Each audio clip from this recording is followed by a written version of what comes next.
Would you like a 5-minute warning? Yes, please, Your Honor. So we're going to give you each 20 minutes, and we'll knock both cases out at the same time. Fair? All right, let's go. It works that way, Your Honor. In the first case, the mistrial was based on two things. The court found it was improper for Ms. Turner, at that point Ms. Turner, to write $80,000 for future surgery on the verdict form, and also based on the fact that there had been lengthy discussion about bringing up the fact that the defendants had disputed liability for the first 2 years of the litigation, and so that was not to be brought up as far as the pain and suffering testimony of the plaintiff was concerned. We know that there was no defense motion in limine to exclude any references, direct or indirect, to an admission of liability or anything related to that. No, there wasn't. So the court's reference to a defense motion in limine is an error.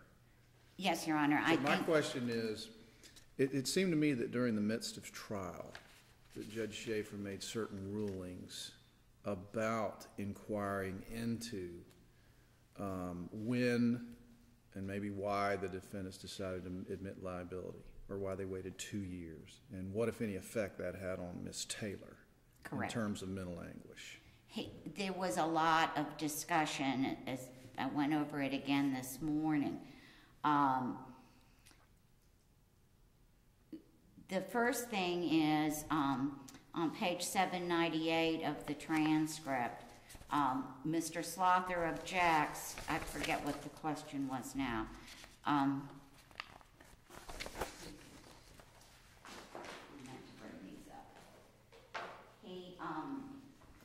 But his main concern is if they're going to bring up the fact that the defendants did not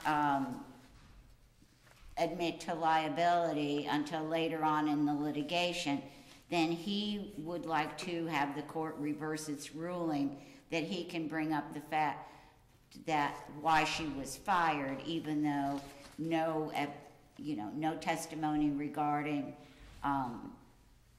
the judge had definitely ruled a motion in limine on the fact that why she left her employment or anything about her employment was to be excluded because they had dropped their lost wage claim. Then we go on, and on page 823, there's no ruling as to the mental anguish being caused by the defendants not admitting fault right away. And the question was withdrawn, so there was no ruling, because the question was, is there anything else you would like to tell the jury about your mental anguish claim?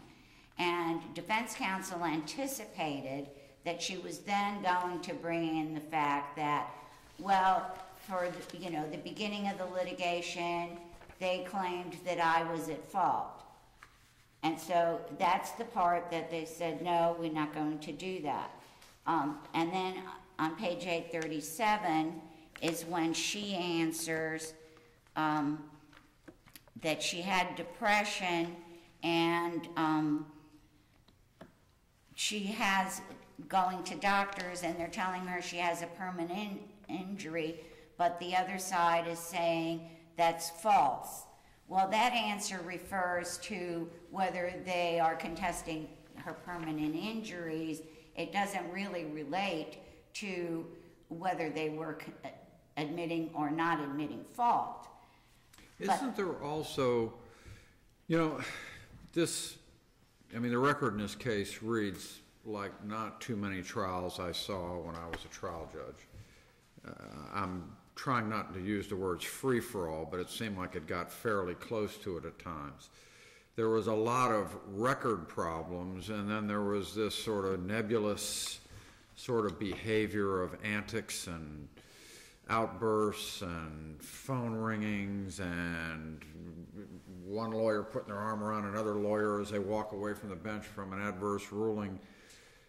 I mean, this case just sort of has a multi-system sort of cries out for a new trial because of all of these things, not just, the violations of the court orders, which of course is a subject of the sanction part of this. It just sort of screams, we need a fresh start to me. What are we to make of these non-record things that I'm referring to that we know about from reading the record? In other words, they're not in the transcript, but we sort of know about them from reading everybody's briefs in the record in this case. Well, it was part of the laundry list of things that defense brought up in their motion for mistrial, and they would object to. First of all, they were objecting to the video of her injection being shown. The court had already ruled after lengthy discussion by defense counsel as to why it should not be allowed and why it was prejudicial. The trial court had already said the video is allowed to come in. I see nothing wrong with it. And it was a 3-minute video of her getting a shot that apparently from the record you couldn't see her face, and there really wasn't anything other than she said, so that had already been ruled on, and so check that off. Then the other thing about the consoling incident, as it's referred to by the defense, that is, we don't see, the judge doesn't acknowledge that it happened. He says, whether it did or it didn't, don't do it again. So the only How about evidence... the snorting with derision and the laughing and the... We don't have that from the trial court. We have that from defense counsel telling the trial court that... And the ringing of cell phones and people... That's something that's very strange. This whole trial is bizarre to me. It's like, we fight so hard to maintain civility in our courts and try to have a dignified environment, and this whole record reads of a very undignified process. I agree, Your Honor, there's an awful lot of bench conferences, shall we say, and rehashing of arguments again and again, and that's why, especially in the plotting the trail of how did we ever get a ruling, a definite ruling as to questioning for the pain and suffering and the fault of the defendant. That's why this morning it took me about an hour and a half to go through it and find all of the pages where there's some reference. As far as the cell phone ringing, I don't think that they were actually cell phone ringing. The day before, I don't know if it was the first day of trial, at one point, sua sponte, the trial court had said, it's fine with me. I know if you need to contact your office, just go outside and use your phone. You don't have to ask to be excused. You can go in and out. Then the next day, the judge reprimanded the counsel for going outside to use their phone. And it was sort of a... Well, as I understood it, the phones would... maybe I'm reading more into this than I read. I don't recall... But it sounds like the phones were ringing. The lawyers were picking up the phones and talking on the phones as they're walking out of the courtroom, is the way I absorbed this. Now, I may not be absorbing it correctly, so if I'm not, please tell me. Without reading specifically what drew Your Honor's attention to that, that is one thing that I did not pick up on. Okay, then perhaps I'm reading too much into what I read. Yeah, I just because I had checked to see, the judge gave them permission that they didn't have to ask to be excused, they could just get up and go outside in the hallway. But then the next day, he seemed to be annoyed by somebody doing that. He never really says which attorney. Well, I can see... For the sake of argument, I'll say it was the plaintiff's counsel. Yeah, I can see the judge wanting to try to be lenient with lawyers who he thinks are going to otherwise behave, and at the end of the first day he realizes that ain't happening here, and perhaps he, became less lenient for the totality of what he was observing.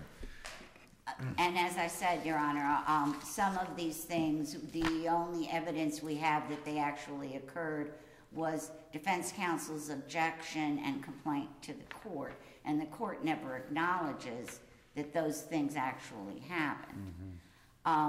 He basically gets down to what So we should confine ourselves to just these few issues you've identified and sort of ignore the fact that we've read this?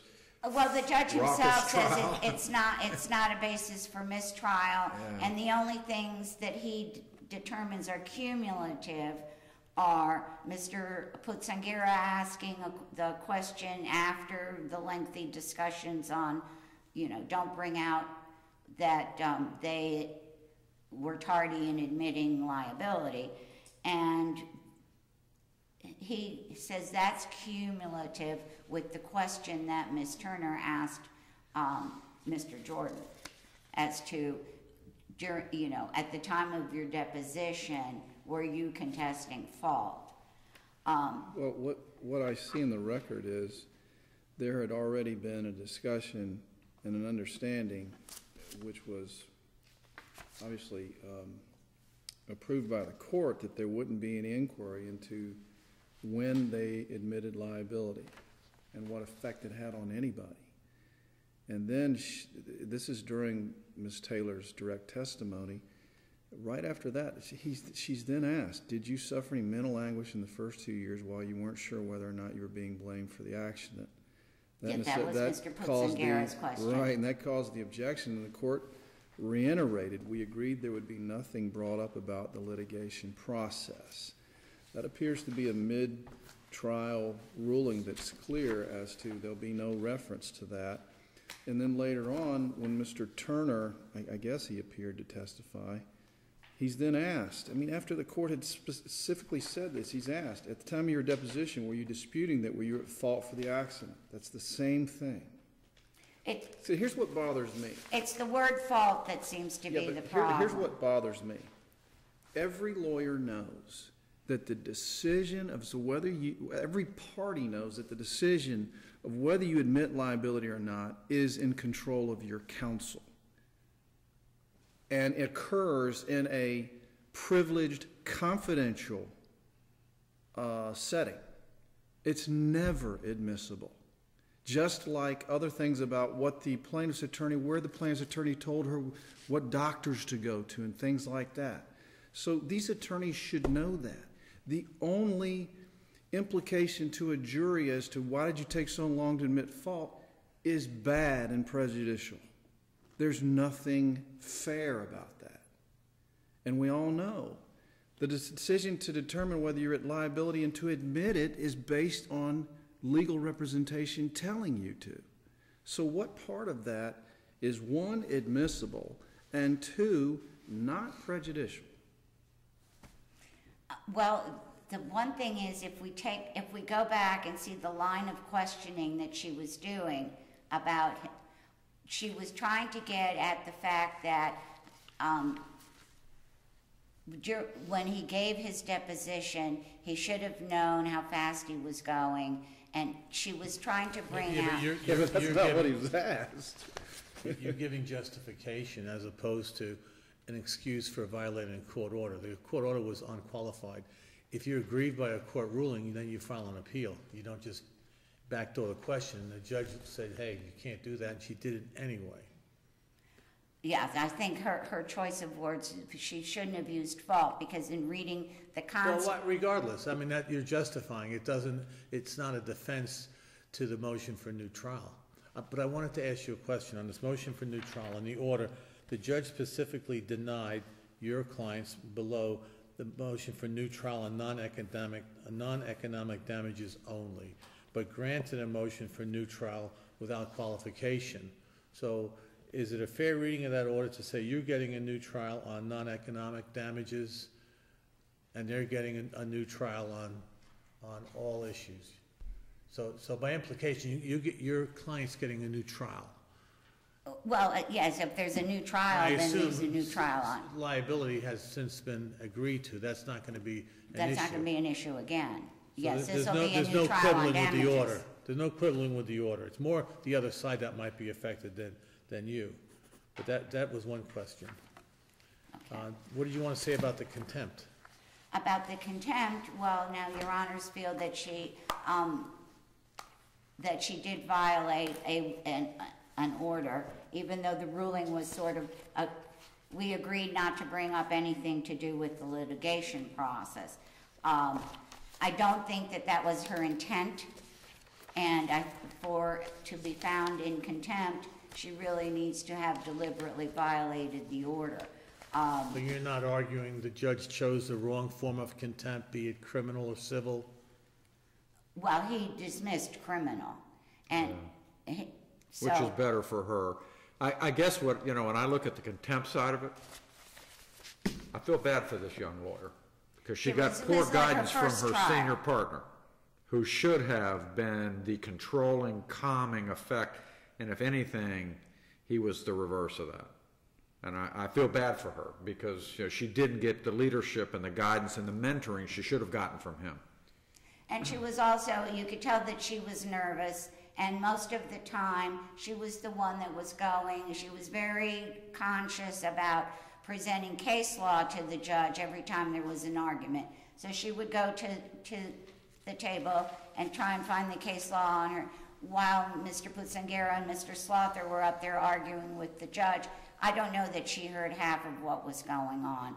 And then she would do things and the judge would admonish her, and so that would make her even more nervous, or Mr. Putzangera would come and butt in, and... But the judge seemed, again, reading, I only have a cold record to read, it seems like that the judge seemed to take all that in and dismiss it in criminal contempt, and trying to be very constructive on what he asked her to do for the civil contempt. He told her to go take some more continuing education about trying cases and some ethics.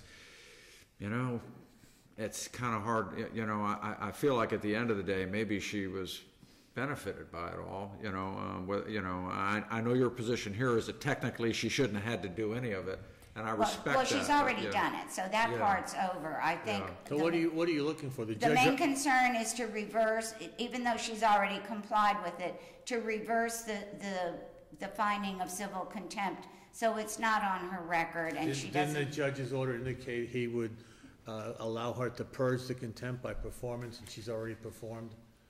I don't think that he did, but I'm not. So let me see, if there's an option, because civil contempt is supposed to induce compliance, but she's complied, and the denial of the stay was not individually appealed, so we're stuck with the facts as they happened. But what are we going to purge? The finding of contempt or the sanction of doing the CLE? The purge normally goes to the sanction. So if we would, and if it was criminal, it would be for punishment.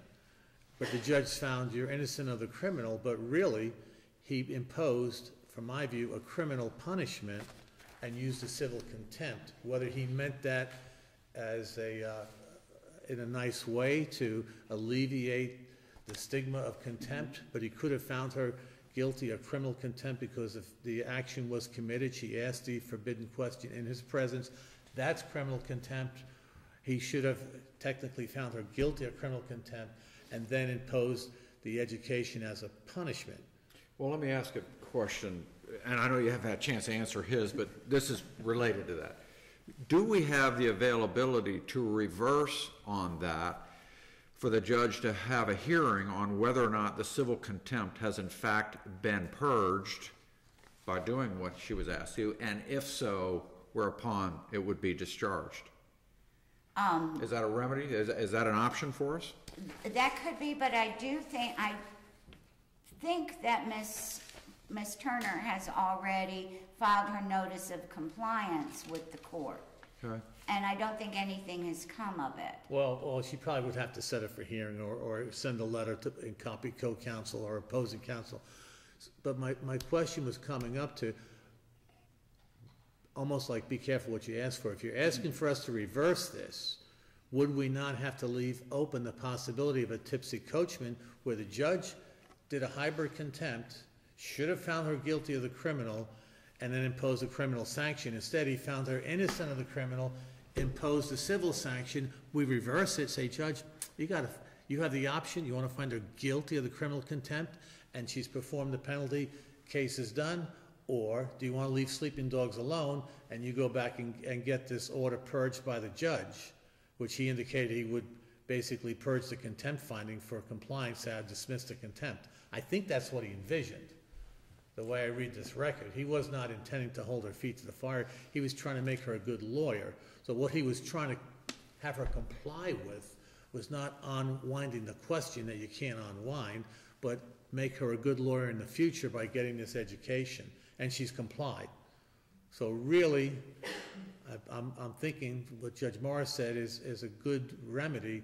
Just get the judge to dismiss the contempt thing and it's off her record.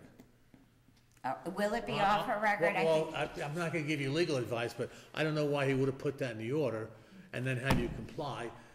I mean, that would be an ultimate appeal. She did what he asked her to do. Right. And ordinarily, that's how contempt works. She purged it by doing it, Right. and arguably it's within his discretion to find that she discharged.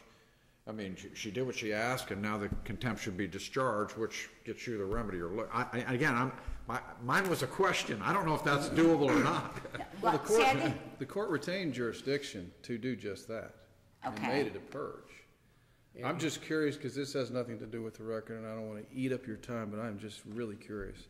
I don't know how it goes on one's record unless the bar finds out or someone notifies the Well, bar. Is I that think what we're the talking? bar has been notified, Okay. and I think that's why we're appealing. Okay, all right, but as I read this order, the court has retained jurisdiction. It specifically made this a purge. If she's indeed fulfilled that and satisfied and filed a notice of compliance, the court has jurisdiction to convene another hearing in order to satisfy that. And then whatever remedies else are available. Did you want time for rebuttal? Because I've allowed you to go over in all Oh, fairness. all right, But I'll okay. save you 5 minutes if you'd like. Yes. Okay, thanks. Okay. Good morning. May it please the court, Shelley Leineke on behalf of Mr. Jordan and Paramedics Plus. We believe the trial court properly granted a new trial based on... You don't cite a case, though, that allows a criminal penalty to be imposed under the banner of a civil contempt. I think the I mean, judge was... you know where I'm coming from, am I? Correct, Okay. correct. I think the court is correct that technically it should have been a criminal contempt because it was a sanction, but I think the judge was trying to be instructive to this young lawyer. So the cure might be worse than the disease. If we were to Correct. reverse this on a technicality, unless we would have reversed it saying you don't get 2 bites at the apple, and it has to be vacated because you can't impose a criminal sanction under the banner of a civil contempt. I think I agree with what the I court has can't said. find a case that's seen this exact fact pattern, by the way. I have not either. My personal thought is because this young lawyer has complied and taken these courses, that should probably be a let sleeping dogs lie. And if some sort of a discharge order is necessary, I personally wouldn't object to it. I don't have my client's authority on that. Time out. Let's just make sure we heard what you said. You would not personally object to a discharge order. Correct. Okay, I want to make sure. I She don't have my qualified that. client's authority on that, but I personally think that would be an appropriate remedy here. Yeah. Well, but below, the defense counsel was kind of egging the judge on with a lot of I think there was a lot of innuendo. heat below. When one reads the record, there was clearly a lot of heat and animosity going on. Well, I think your client's more interested in the new trial, and these two are so inextricably intertwined, it's almost kind of hard to separate them. I think people are sort of concerned if you sort of give up one, maybe you're giving up the other, but I don't see it that way. I think they are divisible. I think the new trial order is appropriate.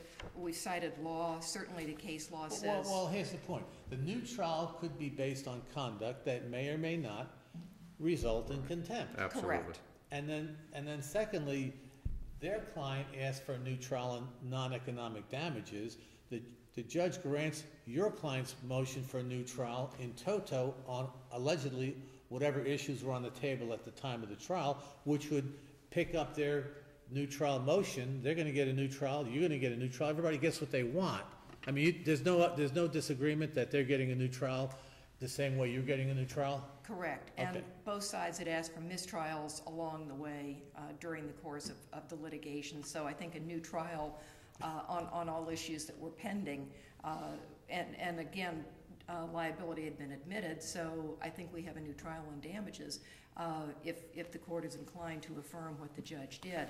I think the case law is clear. I would cite Irizarry and Sullivan, two 2012 decisions that have some factual similarity in terms of conduct of counsel being sufficient to be grounds for a new trial. The court seems well aware of what the issues were here in terms of inappropriate actions by counsel, inappropriate questions by counsel, asking questions after being directly told, do not ask that question. The new trial order we would ask to be affirmed. And again, I think on the issue of the contempt citation, there's been compliance with what the court ordered, and hopefully this young woman has learned her lesson on appropriate courtroom behavior. All right, I appreciate it, thank you. I said I'd give you 5 minutes. If you'd like to use it, it's all yours. I don't need that much. I Okay. think that we're all agreed that if you're saying that be careful what you wish for, then I am not sending you a definite answer one way or the other. I am one of those guys that will talk out loud because I love lawyers. to begin with. because civil contempt is usually to make someone comply with an order, but the trial was over, so you can't take back the question. That's why there's no case on point. Hybrid contempt is not an animal we've invented yet, but it might be. The test tubes are percolating all the time here, so we'll have to wait for the future. The one other issue that we had said, if this court is going to uphold the grant of new trial, that there perhaps should have been a directed verdict on the permanency issue, especially as to the two. Well, you know, that's not really an issue we're going to talk about. You're getting a new trial. Everything's going back. They've admitted to liability. You can make that argument below, but you can't pre-appeal the issue. Hopefully, Okay. hopefully there's a Well, thing. because they had moved for a directed verdict and they're appealing the denial of a directed verdict, even after the grant of the new trial. In other words, that assuming there's going to be a new trial, they had moved for a directed verdict already on the permanency. Yeah, that wasn't, the permanency directed verdict was not granted, correct? Correct. Yeah, It was so you're getting a denied. new trial on all issues. They're all back on the table. All right. Except for liability, because they took that off the table. All right, ladies. All right. Thank Well, I you really for your appreciate time, it. Your Thanks for Honor. coming. Have a good Have a day. nice day.